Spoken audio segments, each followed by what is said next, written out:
Tasty বোল চ্যানেলে আপনাদের সবাইকে অনেক স্বাগত। আজ আমি আপনাদের সাথে শেয়ার করব রিচ ফুড কেক রেসিপি।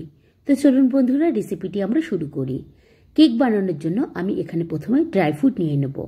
আমি এখানে ব্যবহার করেছি কাজু, কিশমিশ, টুটি ফ্রুটি, চেরি, আমন্ড, মোরব্বা, ব্ল্যাক রিজেন্ট, খেজুর। এবার আমি এই সমস্ত ড্রাই ফ্রুটগুলিকে ভালো মতন একসাথে মিশিয়ে নেব। এবার যখন ভালো মতন মেশানো হয়ে যাবে, আমি এবার ড্রাই ফ্রুটের এই পাত্রটি সাইডে সরিয়ে রেখে দেব। এবার আমি কেক তৈরি করার জন্য একটি বড় মাপের পাত্র নিয়ে নেব। এর মধ্যে আমি এখানে এবার বাটার দিয়ে দেব। আমি কিন্তু বাটারটা আগে একটু মেল্ট করে নিয়েছি। এবার আমি এই বাটারের মধ্যে 2 কাপ মতন আইসিং সুগার নিয়ে নেব। এবার আমি ভালো মতন আইসিং সুগারটিকে বাটারের সাথে মিশিয়ে নেব। আপনারা একটু সময় নিয়ে কিন্তু ভালো মতন মিশিয়ে নেবেন। যখন মেশাতে মেশাতে এরকম একটা স্মুথ ব্যাটার তৈরি হয়ে যাবে, এবার আমি এখানে 3টে ডিম দিয়ে দেব। ডিম 3টি দিয়ে এবার আমি ভালো মতন কিন্তু এই ব্যাটারের সাথে ডিমগুলি মিশিয়ে নেব। এখানে একটু ধৈর্য সহকারে কিন্তু ভালো মতন ব্যাটারের সাথে ডিম কিন্তু মিশিয়ে নিতে হবে। ডিম যখন ভালো মতন মিশানো হয়ে যাবে, এবার আমি কিন্তু ড্রাই ফ্রুটগুলি এই ব্যাটারের মধ্যে দিয়ে দেব। বন্ধুরা, আপনারা একটু ভালো মতো মিশালে খেয়াল করবেন, দেখবেন ব্যাটারে একটা স্মুথ ভাব চলে আসবে। এরকমই স্মুথ ভাব কিন্তু এই কেকের ব্যাটারের জন্য খুবই প্রয়োজনীয়। এবার আমি এই ড্রাই ফ্রুটগুলি ভালো মতন আমি এই ব্যাটারের সাথে মিশিয়ে নেব। ভালো মতন মেশানো যখন হয়ে যাবে, এবার আমি একটি চালনির সাহায্যে আমি এখানে ড্রাই ইনগ্রিডিয়েন্টসগুলি এবার এই কেকের ব্যাটারে দিয়ে দেব। প্রথমেই আমি এখানে ময়দা দিয়ে দেব। এবার আমি এখানে বেকিং পাউডার দিয়ে দেব। এবার আমি এই ড্রাই ইনগ্রিডিয়েন্টসগুলিকে চালনির সাহায্যে ভালো মতন চেলে নিয়ে আমি এবার এই কেকের ব্যাটারের মধ্যে দিয়ে দেব।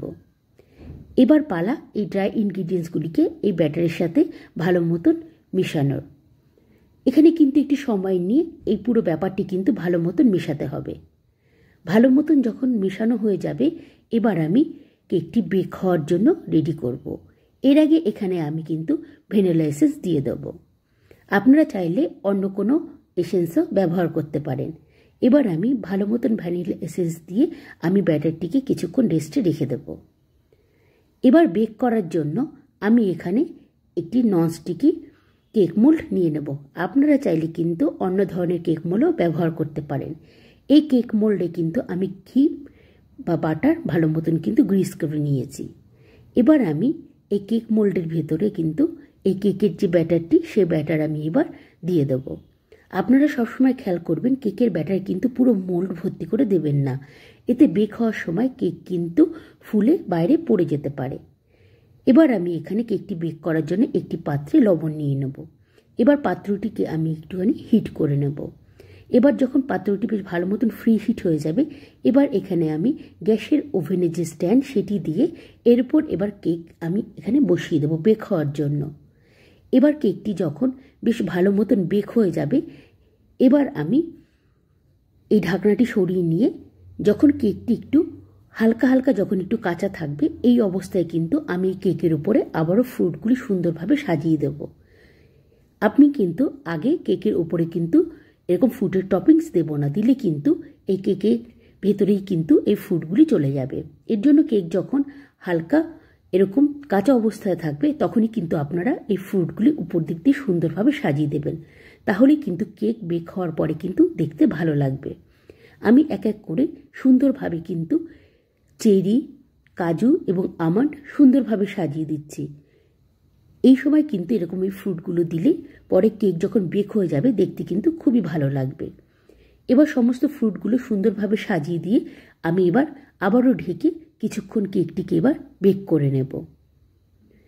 এইভাবে আমি কেকটিকে প্রায় আধ ঘন্টা মতন মিডিয়াম স্টিমে আমি কেকটিকে ভালো মতন বেক করে নেব। এবার যখন কেক বেশ ভালো মতন বেক হয়ে যাবে, এবার আমি এই পাত্রের ঢাকনাটি সরিয়ে চেক করে নেব। দেখুন বন্ধুরা, আমি একটি ছুরির সাহায্যে কিন্তু কেকটি একটু চেক করে নিচ্ছি। আপনারাও এইভাবে চেক করে দেখতে পারবেন যে কেকটি ঠিক মতন বেক হয়েছে কিনা। ব্যাস, এইভাবেই আমার তৈরি হয়ে যাবে রিচ ফুড কেক রেসিপি। আপনারা এইভাবে একবার বাড়িতে ট্রাই করে দেখুন, খেতে কিন্তু অসাধারণ হয়। আজ তবে আসি বন্ধুরা, বাই।